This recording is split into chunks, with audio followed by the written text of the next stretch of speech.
morning. My name is Justin. I'm one of the pastors here at Hope City. So glad that you guys are here today. And if you are a guest with us today, so grateful that you're here. I know you could be a lot of different places, and we're just honored you spend part of your Sunday morning with us. And one of the things we say around here all the time is Hope City is a place where you can belong before you believe. And so no matter where you are on your relationship with God, and no matter where you are in relationships, we hope that you find a home here. We hope that you feel at home here today. And if I can answer any questions for you, run me down in the lobby. I'd love to connect with you after the service. Well, last week we kicked off this relationship goals series, and in the 18 months of Hope City, we've never talked really about romantic relationships. And so we said, hey, let's take 4 weeks leading up to Easter to talk about relationships and talk about how we function in the context of romantic relationships. And I had several people come up to me after the service, had some emails this week, just hearing from different people in different stages of relationships. And so one of the things we said is, hey, no matter if you're married, if you're single again, if you're dating, if you're engaged, no matter what your relationship status, even if you avoid that part of Facebook, the relationship status part of Facebook, we hope that this series speaks right to you. And here's what I know about a church our size and a room this size. I know that there are some people in here and you are single and you love being single and you don't really want to date. You have no desire to date. Your last dating experience was a train wreck, and so you're just taking a little break. And you don't really even care about romantic relationships right now. And I think it's so awesome that you're here. And I want to encourage you to be here for the next few weeks, because I think that this series is going to speak directly to where you're at. I think some of the principles we're going to talk about from the Bible are going to speak right into your life. Maybe for some of you, you're here and you're single not by choice, because of someone else's choice. And a relationship just ended, or a divorce just occurred, or a breakup just happened. And you're kind of feeling the loss of that. You're feeling like you're alone. You're feeling like everybody that you look at, everybody in your life has someone that's significant in their life. Either they're dating or they're married, and you don't really know who you are in the context of relationships right now. I think it's great that you're here as well. Maybe for some of you, you're here and your marriage is in a phenomenal place. You're married and the things are just going great right now.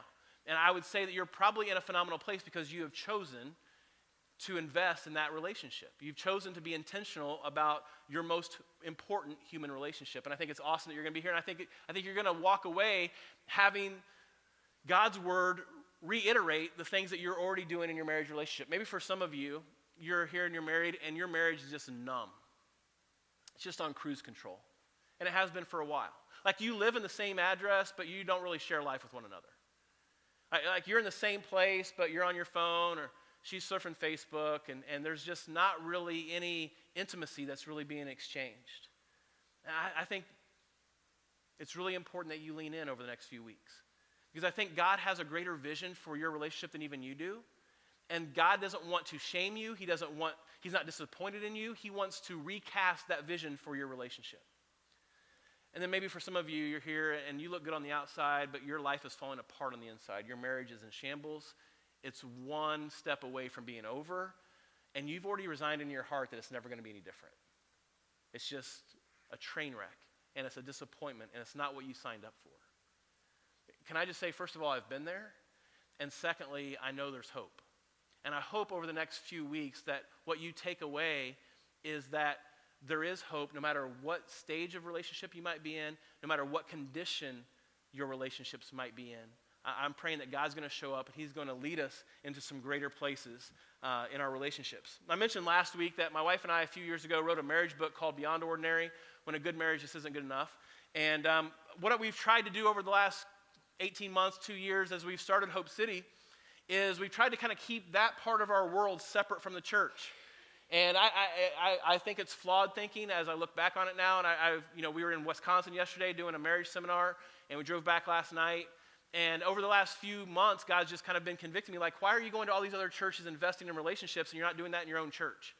And I believe in the content of our book, and I believe there's 12 chapters, 12 principles that we talk about in here that I stand beside. And I think that my wife and I spent 7 months of our life writing it, and I think it's going to go a lot deeper for you than what I can go on a Sunday morning.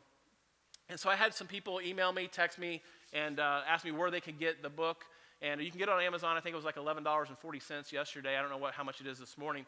But we have some available back in the back. They cost me $5.50. We're selling them for $5. And so we're not going to make any money on it. I don't really care about it. It's not about money. If you are interested in picking up a copy of it, you can do so for $5. Take credit card or cash back in the back. And we just want to provide that as a resource for you. So I think it's going to take you to some places in your relationships that we just aren't going to have time to get to here on Sunday morning. So you can do that after the service. Last week we kicked off our little time together with some XO questions. So around you, maybe in the pocket in front of you, depending on how first service ended with their cards, you look around, see if you can find an X and an O. X is going to be for yes, O is going to be for no. We're going to have 3 questions that's going to tell me everything I need to know about your view of relationships, okay? So here we go. You get to vote, and if you can't find a card, then use your wife's. Take hers out of her hand and use hers, okay? First question, is it okay to meet his or her parents before the 3rd date? No, lots of no's right here. Okay, all right. Some of you don't really know. You're like, I don't know. You're looking at your spouse right now to try to figure out what you should say. Okay, all right, we're a little mixed on that. Mostly no. Should the in-laws visit more than twice a year? No came up really fast right there, all right? I'm going to say, in case my mother-in-law is watching, yes, all right? If she's watching online, yes, come on down, all right? We'd love to see you more than twice a year. Weekly, all right? Just come on down weekly, all right? We'd love to host you, all right? Okay, here's the last question. You're on a date, and it's going well, but your date gets lettuce between their teeth. Do you tell them? Wow, lots of honest people, lots of X's, lots of yeses in here, and people that don't want to go on second dates, okay? That's awesome. I love that. All right, we're going to do that each week just to have some fun and just look around and see just how dysfunctional we are in our relationships and how different we are. And before we dive into where we're going to go today, I want to revisit kind of where we were last week and bring everybody up to speed. In case you weren't here last week, we kicked off this series talking about how to be happy in relationships.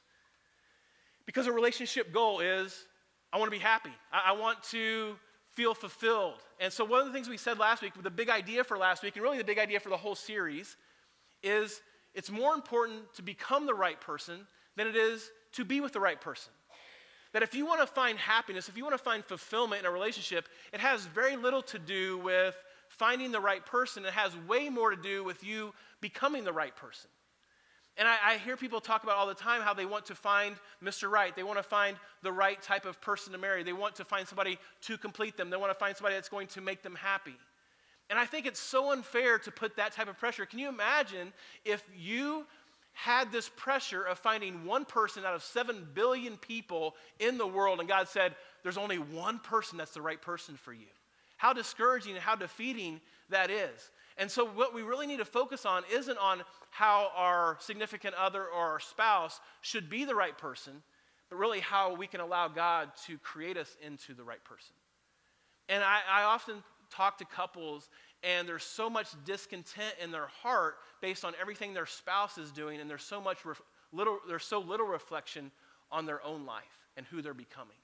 It doesn't fix every relational problem, but you as a better person is automatically going to make your relationships better. Your friendships, your parental relationships, your dating relationships, if you're single, and your marriage relationships. So that was kind of the big idea that we had. And then we said last week that we all bring hopes and dreams and ideas into our relationships, right? And so we said we all have our vision for how our calendar is going to look when we come into a relationship, we come into marriage. We all have this dream that we're going to just travel the world. We're going to be adventurous. We're going to spend all this quality time together. We're just going to go all over the world just sharing life with one another, right? And then, you want to go to Cancun for your honeymoon, and he goes to, he wants to go to Huntsville, Alabama. You're like, what? I mean, what? I thought we were going to be adventurous. You're like, And so then we talked about, how we're going to spend our time together and how we want to spend every waking moment with one another.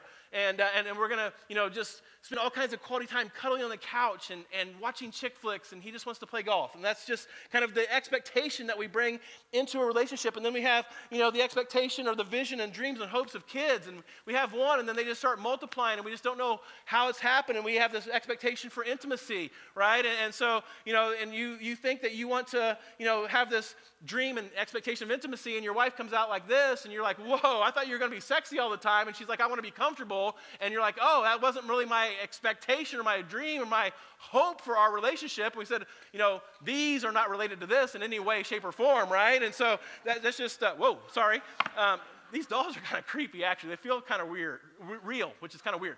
Then we talk about pets and how everybody has an expectation for pets. And then we have, role expectations and hopes and dreams and what roles we're going to fill and who's going to clean up after this thing, right? And at least if you're in my house, because my dogs hate us, okay? And they just like to eat chocolate and then share it afterwards, okay? And so anyway, so my wife and I had some discussions about this week and how I may have not exceeded her hopes in how I was cleaning up after myself this week. And that's just a part of a relationship. And what we said is we all bring these hopes and dreams and expectations into our relationship. And what happens over the course of time is unfulfilled hopes and unrealized dreams plus unsatisfied desires become unmet expectations. And so over the course of time, this relationship that started out with this white-hot passion to experience life together, this unbelievable commitment to one another, and we're going to have these hopes and these dreams and these desires, and we're going to bring them together, and our life is going to be more complete with one another. What happens is these things begin to be unmet expectations, and we accumulate them over time, and we walk around feeling defeated. We walk around feeling unfulfilled. We walk around feeling resentful that our spouse didn't live up to or isn't living up to the expectations that we had in mind. When Trish and I started dating, it was a really big deal because she didn't want to go out with me. It was a big deal for me. I don't know if it was a big deal for her. She didn't want to go out with me. I was in love with me. I wanted her to be in love with me, and she just didn't really like me. And so when we started going out, it was a really big deal to me. I wanted her to be impressed with me. I wanted her to fall in love with me. I wanted to spend a lot of time with her. And I was a weekend youth pastor, so we went to school in Central Illinois, and then I worked on the weekends, Saturday and Sunday, at a little church just south of Crawfordsville, Indiana. So it was about a 2-hour drive on the weekends back to this little church. And I invited Trish to come home with me for the weekend. And those of you that have dated, right, that's a big step in your relationship. And I wanted her to meet not just my parents, but I wanted her to meet the kids that I was a youth pastor for and attend the church that I was working at. So it was a really big deal for us to spend this time together. And so we're driving from Illinois to Indiana. And those of you that have driven, across Interstate 74, you know that there's really nothing there, right? I mean, there's a couple cities there, but it's just flat. It's barren. It's kind of boring. And all of a sudden, out of this cornfield, this flock of birds takes flight. And I don't necessarily pay attention when I drive. And so I was bad in 1994. With technology and all the distractions now, I'm not even any better 24 years later. But anyway, I was not really paying attention for the most part. And these birds just take off, and they look like they're coming right at us. And I don't know if you've ever been in a car and something is coming at you, and I duck, right?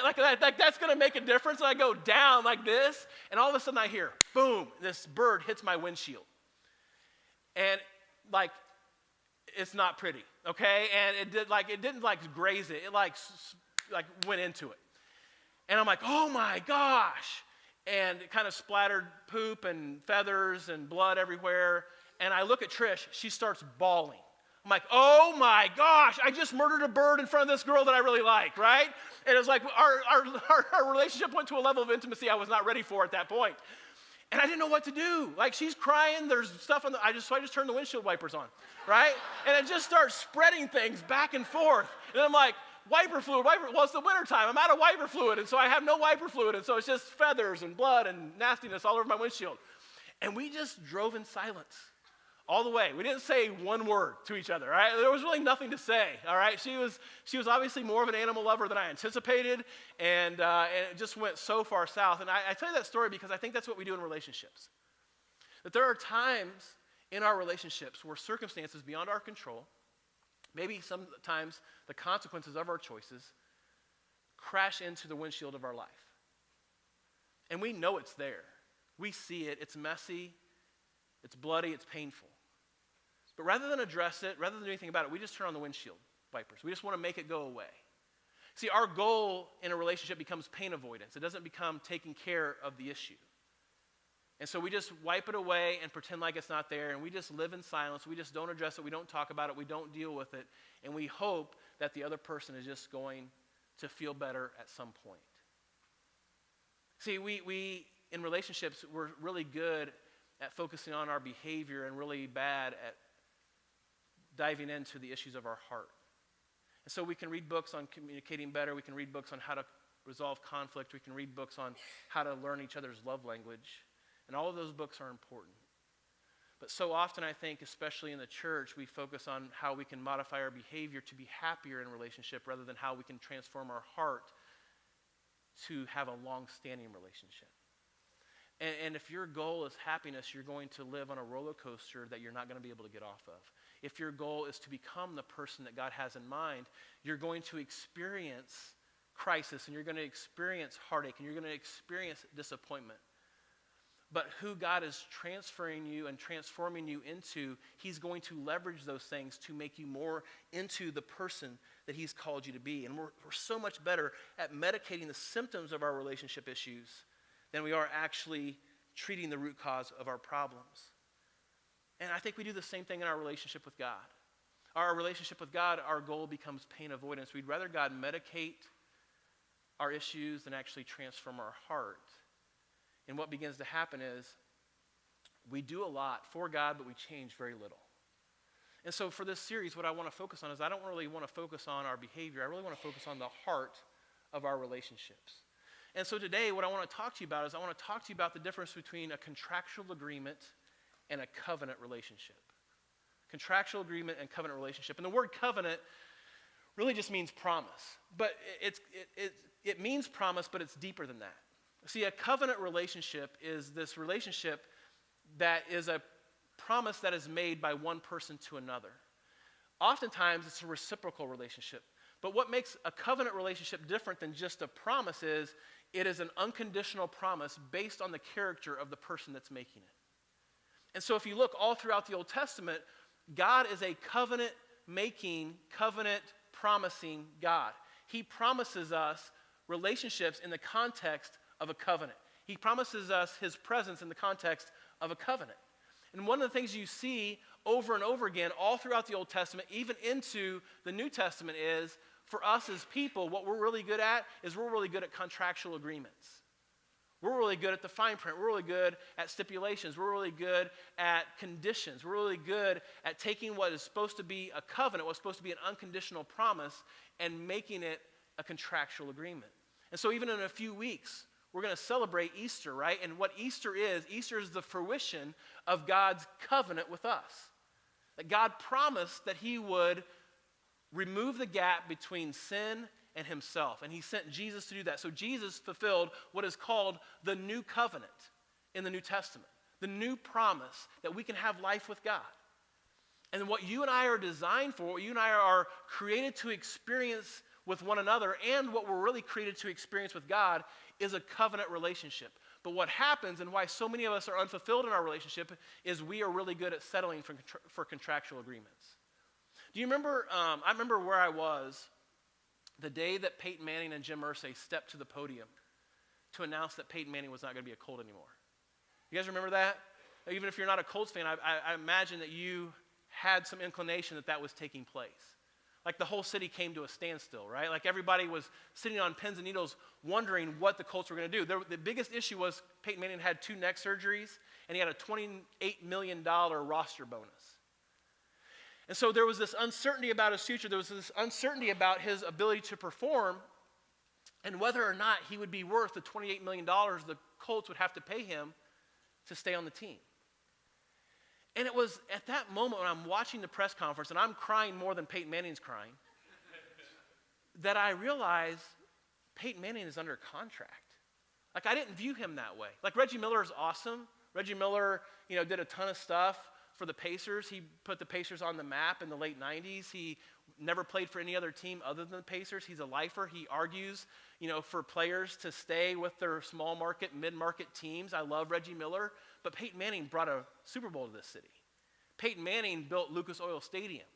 Peyton Manning transformed the landscape. Peyton Manning allowed the Super Bowl to actually be hosted by the city of Indianapolis. It was his stature, his success, his records, his reputation that the Colts built a legacy on. And so there was this mindset that Peyton Manning was just one of us. Like, he wasn't under contract. He was a Colt. I remember standing in sub-zero temperatures with my kids for the parade.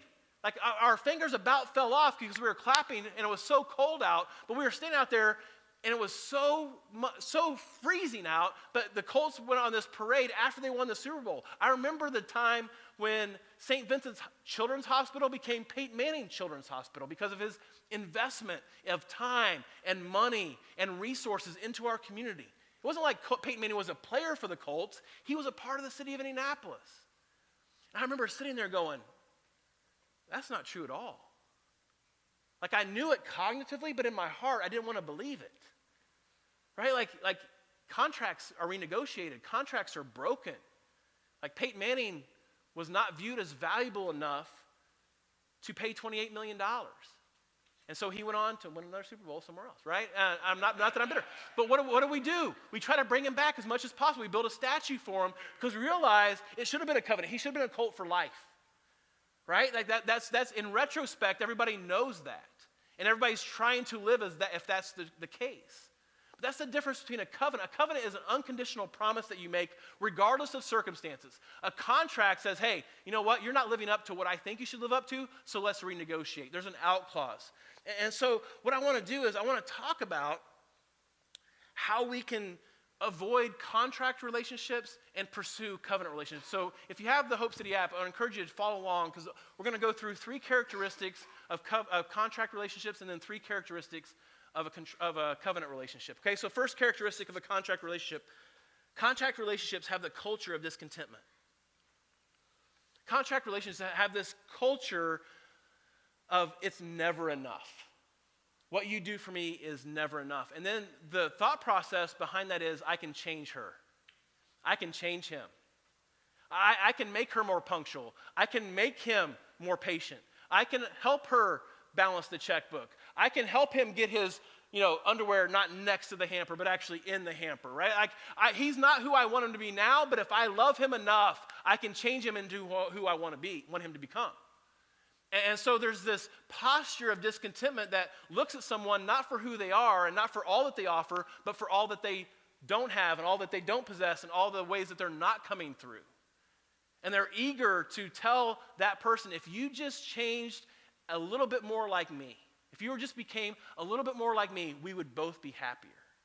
I met with a couple 2 weeks ago that they're engaged now. At the time, they were considering getting engaged. And I said, hey, here's my best piece of premarital advice for you. If you choose to get married, if you choose to get engaged to one another, I think that's awesome. But choose to marry this person for who they are right now, not who you want them to be in 10 years.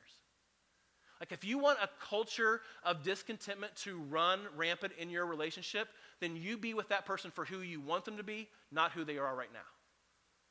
Like for some of us, we need to take a step back and go, I am trying to mold and shape the person I'm with into who I think they should be, and I have stopped loving them for who they are. You remember all the little things that your spouse, if you're married, did that were so attractive to you, that you thought was so cute, that you thought was so lovable, and now it just annoys the tar out of you, right? Like you just can't stand it. Like you love that she was a morning person until she wakes you up right now, right? Like now you're like, I'm not a morning person, step off, right? But you love the fact that she was a go-getter. She got up and went after it, right? Now it just annoys you. You love the fact that he was a night owl.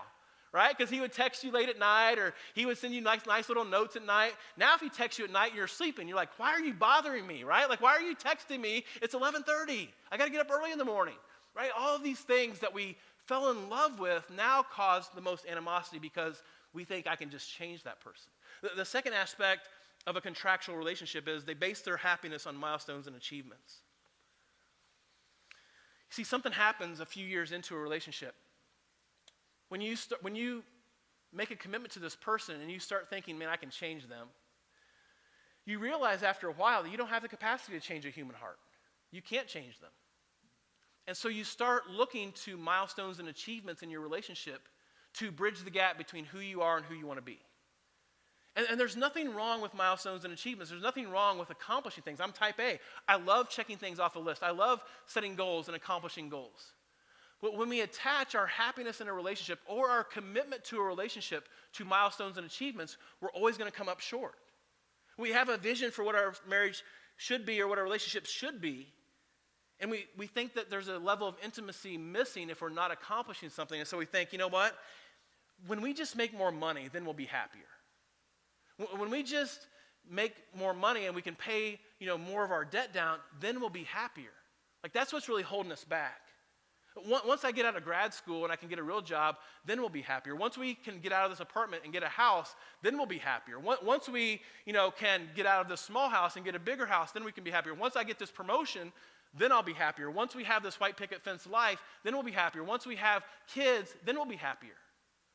Right? And so we set these goalposts in our relationships, and we think that those things are actually going to bring us the happiness that we truly desire. And there's nothing wrong with kids, right? There's nothing wrong with a promotion. There's nothing wrong with a bigger house or, getting out of grad school. There's nothing wrong with those things. But what happens with those things? The goalposts move, right? After you accomplish those things, they bring you together for a season, right? You have a kid, and it's like, it's this beautiful thing, right? Like you love the kid, right? Kids are special. Kids are amazing. But then they don't sleep for 5 years. Right? And you're like, oh my gosh, like this kid's destroying my life, right? Like it's not that the kid's bad, but you have put all of your hope and all of your dreams and all of your expectations into this milestone or this achievement. And you get the promotion and you make more money and you get a bigger house. But you know what you need after that? More money to pay for the bigger house. And so you work longer hours and you spend more time traveling and you do all of these things to sustain this lifestyle that you've created trying to pursue happiness. And that none of those things are bad, but when you put the stock into those things to bring you the type of relationship you think you deserve, it's a contract. It's just a contractual agreement because it's never going to sustain your happiness. Third, contract relationships are filled with stipulations and conditions. See, we're going to love unconditionally. We're going to promise our life to this person. We're going to walk down the aisle. We're going to say, better for worse, richer for poor, sickness and health, till death do us part. There's not many more unconditional statements than those statements, right? Sickness and health, richer for poor, till death do us part. Those are unconditional statements. That's the vision that we have when we enter into a relationship with someone, when we enter into a marriage with somebody. But then over the course of time, we start renegotiating that. And we start using if-then statements. Like, if he comes home on time, then I'll have dinner ready. And then he says, well, I'll come home on time when she has dinner ready. Right? If he spends all day Saturday with the kids, then I'll make time for us during the week. And he says, well, I'll spend Saturday with the kids when she makes time for us during the week. Like there's all of these if-then statements. When he does this, then I'll do that. When she does this, then I'll do that. And the unconditional aspect of our relationship all of a sudden gets buried under all this fine print of the contractual agreement. And all of a sudden your relationship is based on your performance and not on your love for one another.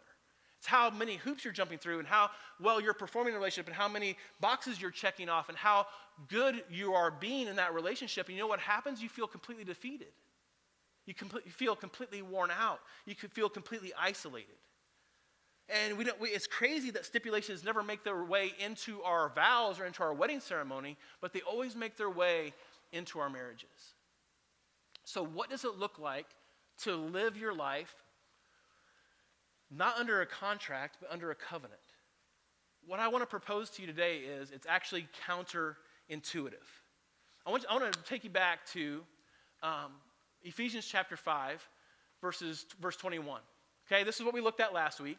And this is Paul, the author of Ephesians, is setting up this whole section on relationships and marriages. And this is what he says to kick it off in verse 21 of chapter 5. He says, submit to one another out of reverence for Christ. This is gender neutral. Okay, this is not to one person or another. And what is missed in our culture that was a bombshell in first century culture was the fact that he does not say just women need to submit to a man. Like women were not viewed as equals with men in this culture. So this statement to submit to one another without differentiating a man and a woman is a huge thing. It's God assigning value, equal value to women before the women's rights movement ever existed. It's God saying, hey, in this new covenant, in this new world, there's no Jew or Gentile, Greek or free, slave or free. There's no men or women. Everybody is all together. Everybody is equal in this new covenant relationship I'm creating. And then Paul reiterates it here and says, hey, here's the deal. I know that women were viewed as property of men. I know that women don't have the right to vote. I know that women don't have the right to testify in the court of law because they are viewed as such lower people than men are. But in the kingdom of God, everything is changing. Submit to one another in reverence for Christ. Like if you have respect for Christ, if you are grateful for anything that God has done for you, submit to one another. As an overflow, not out of obligation, as an overflow of that relationship. Then he goes on to break it down in verse 22. He says, wives, submit to your own husbands, submit yourselves to your own husbands as you do to the Lord. Now this verse gets all sideways in our culture because we don't read the verse before it. Right? We view this verse as if the Bible is trying to say women need to be a doormat for men, or women need to be walked on by men. But when you take it into context that Paul has already set the stage, there is a culture of mutual submission that is expected in every relationship, in every marriage. Then he goes on, wives, submit to your husbands as you, Lord. So in other words, as you submit to God, as you yield your will to God's will, do so in the context of your relationships. Do so in the context of your marriage. And men are like, that's right. I know that's right. Hope she's listening, right? Like I've been telling her that for years, okay?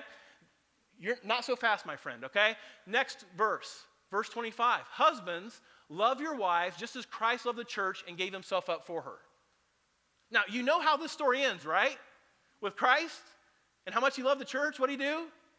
Died, okay? Like, so you're not getting off scot-free. Women just have to submit, you have to die, okay? Like, it's not like women have to do all this and men just get out of jail free card.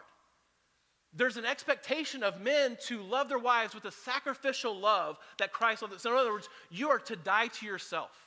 That is your call. Then he goes on. In the same way, husbands ought to love their wives as their own bodies. Like he has to repeat himself, all right? Women, he just says things one time. Okay? He knows he's talking to dudes. He has to say it 2 and 3 times, okay? So in verse 21, he says, submit to one another. Then he says, guys, love your wives as Christ loves the church. And oh, by the way, husbands ought to love their wives, okay? And then he says, I'm talking to men, love them as your own body, okay? Like I know you're in love with yourself, so just love your wife as much as you love yourself. And when you love your wife, you will love yourself. What he is bringing back is Genesis chapter 2 that we talked about last week, where a husband and wife become one person. And so there's this picture of mutual submission that exists in a context of a relationship that goes way beyond contract. It's this picture of a woman and a man yielding what they think is best for them for what's best for the relationship. And I don't care what relationship you're in. I don't care what your relationship status is.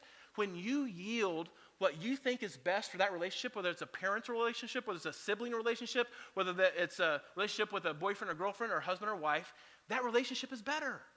Like when you put your own selfish desires aside for what you think is best for that relationship, the relationship gets better. And you know why this is so powerful? Because it's biblical. Jesus says this, he who is last will be first. He who wants to be first will be last. Like there's this culture of servanthood that permeates the life of Jesus that he calls us to live in, that led him to the cross. So Jesus is saying, Paul's saying, hey, if you want to have a relationship that matters, you want to have the relationship that stands the test of time, here's very simple, mutual submission. Just submit to one another.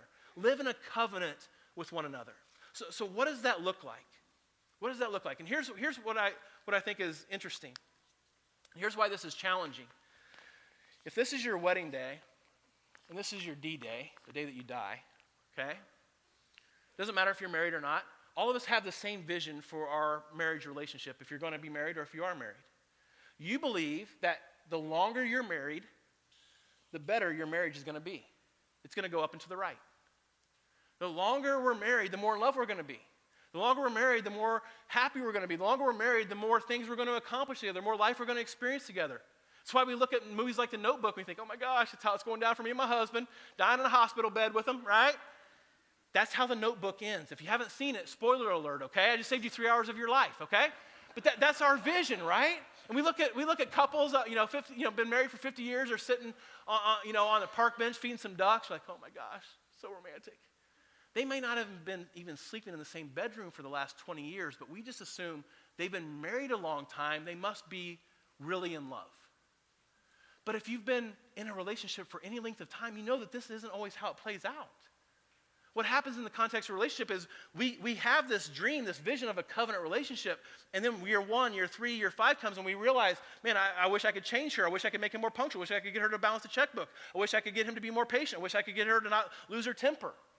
And we spend all of this energy in the early part of our marriage relationship trying to change our spouse. And we realize, I can't change the human heart. And so we spend the next season of our marriage, milestones and achievements. Get that promotion, get that corner office, get that new car, get that bigger house.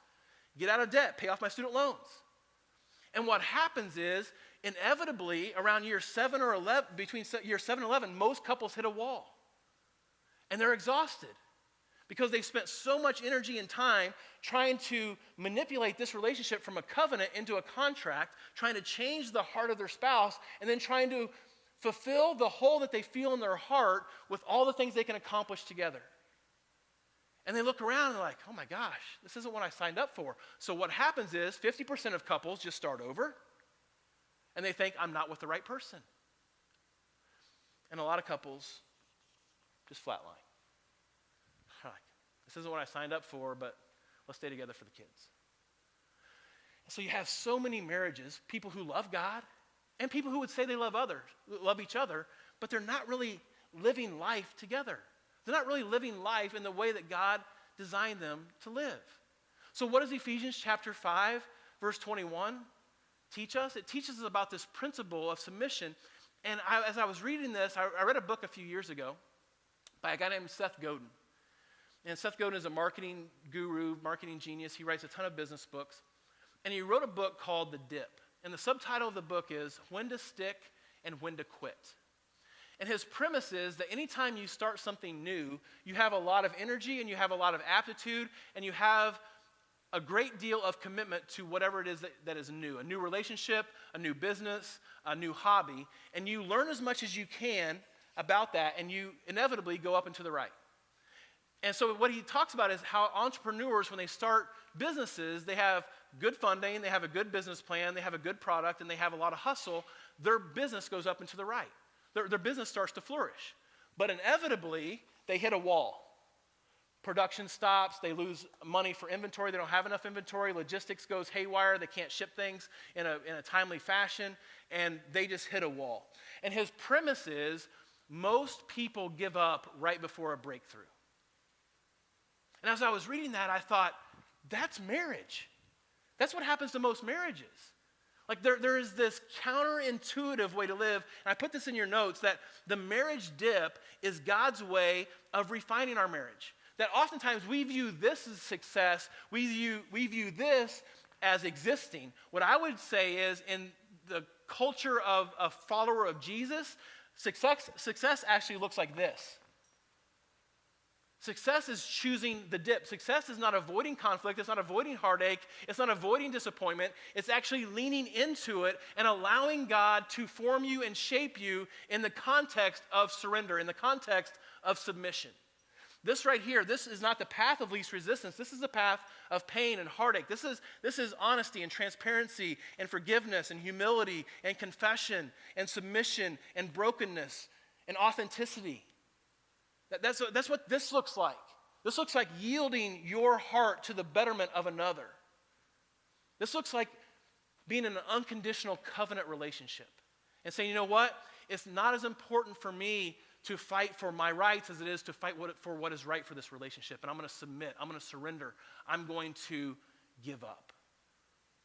So quickly as we close, I put this in your outline. Sorry, I almost skipped this. Without the dip in our marriage, without choosing this, your marriage or your relationship becomes a product of your own will and your own wisdom. How hard can you work? How much can you perform? How much can you learn? And so without choosing this path, without just saying, okay, God, I don't have what it takes. Here it is. I would need to read more. I need to learn more. I need to work harder. I need to come home on time more. I need to be a better mom. I need to be a better wife. I need to be a better husband. And you know what happens? You're never going to be that. I'm not saying that as a discouraging. I'm not saying that because I know your skill set. I'm saying that because you don't have what it takes. God has what it takes. God has the strength to give you. And when you yield and you surrender and you choose a path of brokenness and you choose a path of humility, God says, you know what? I'm going to lift you to a place that you can't get on your own. I'm going to come in with my power and my wisdom and my strength and my discernment. I'm going to help you be the husband that you desire to be. You know why? Because I invented this relationship. I created it. So quickly, let me give you 3 characteristics of covenant relationships, 3 characteristics of people who choose to live in a covenant with one another. First one is this: Covenant relationships choose to love beyond their feelings. One of the things that we've adopted in our family is a saying that says right feelings follow right actions. I don't always feel like engaging with my kids, but I do it, and then I feel like it afterwards. My wife doesn't always feel like loving me. My wife doesn't always feel like forgiving me. My wife doesn't always feel like being patient with me or giving me a second chance. She does it, and then the feelings that she is desiring come afterwards. See, I think in our culture, we base everything on how we feel, and we don't understand why we don't feel in love anymore. See, love is more of a choice than it is a feeling. And so when you and I choose what is right, typically those feelings will follow our actions. Okay? Secondly, covenant relationships choose to submit beyond their rights. See, you have every right to be mad. You have every right to get even. You have every right to bring up the past. You have every right to demand your own way. You have every right to stand your ground. That's your right. But mutual submission isn't about standing up for what your rights are. Mutual submission is about yielding to the betterment of the relationship. See, covenant relationships submit to one another not because the other person deserves it, but because the relationship deserves it. And so, husbands, can I just say, you need to submit to your wife. You need to sacrifice for your wife. You need to serve your wife, not because she deserves it, not because she's earned it. Have an overflow of your love for God. It's like that song that we just sang, Reckless Love. I didn't earn it and I don't deserve it. Still, you gave yourself away. Right? For those of us that follow God, that needs to be the mantra of our heart in our relationships. Your spouse doesn't earn it, they don't deserve it, but you need to give yourself away because that's what God did for you. Wives, you need to submit to your husbands, not because it's biblical, not because he lords it over you, not because it's an obligation. You know why? Because you love God. And that's what's best for the relationship. Finally, choose to surrender beyond their comfort. Covenant relationships choose to surrender beyond their comfort. My wife and I are going to share more of our story. We're going to talk Team Teach next week, and then we're going to do this Q&A the 18th. So a live Q&A, you can email in questions. So we're going to share more of our story next week, but I have people ask me all the time, like, what was it that allowed, when you were separated in 2005 for 2 months, what allowed you guys to put your life back together? What allowed you guys to have your marriage survive? Was it the fact that your wife forgave you? Was it the fact that she started to trust you again? Was it the fact that she allowed you to move back home? Was it the fact that she gave you a second chance? Like, what was it? What was the one thing that was the catalyst by which you survived? And all of those things, I think, contributed, but none of those things really mattered in the scope of one other thing, in light of one other thing. My wife could have said to me, go get your crap figured out, and when you're better, come back. Go get your life fixed. Go get your brokenness fixed. Go get your wounds healed, and then when you're okay, then we can start over. But you know what she chose to do? She chose to go on this path with me. She chose brokenness. She chose surrender. She chose submission even when she didn't feel like it. She chose to allow God to transform her heart, not just expect me to change mine. And that, in and of itself, was the greatest gift that she gave me. It's why we're married today, 12 years later. If she had not done that, we may still be together, but we would be here. We'd be existing. See, when you choose the path of the dip, when you choose to lean into surrender and submission, it allows you to experience God's presence in doses that you haven't before. See, God is close to the brokenhearted. God opposes the proud but gives grace to the humble. Like, humility and submission is like attractive to God's presence. He fills people up with his presence that choose that path. Pride, arrogance, rights. God opposes those things. He vacates his presence from hearts that don't feel like they need him. And so the best gift that you can give whatever relationship you're in right now is submission. It's saying, God, I don't have what it takes, but I trust that you do. And know, the final thing in your outline is this. Staying in love is a promise we make. It's not a feeling we feel. It's a promise we make. And so if you're making a promise to someone, get up and make it again tomorrow, and again the next day, and again the next day. And you know what's going to happen? You're going to feel it along the way. But if you wait to feel it, you're going to stop making it. Let's pray together. God, we thank you so much just for your presence, your love, that you recklessly love us, and that you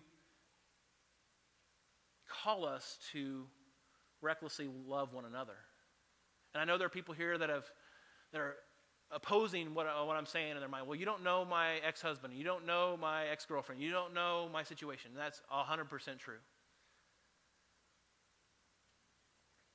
But I know that you long to bring our hearts closer to your heart.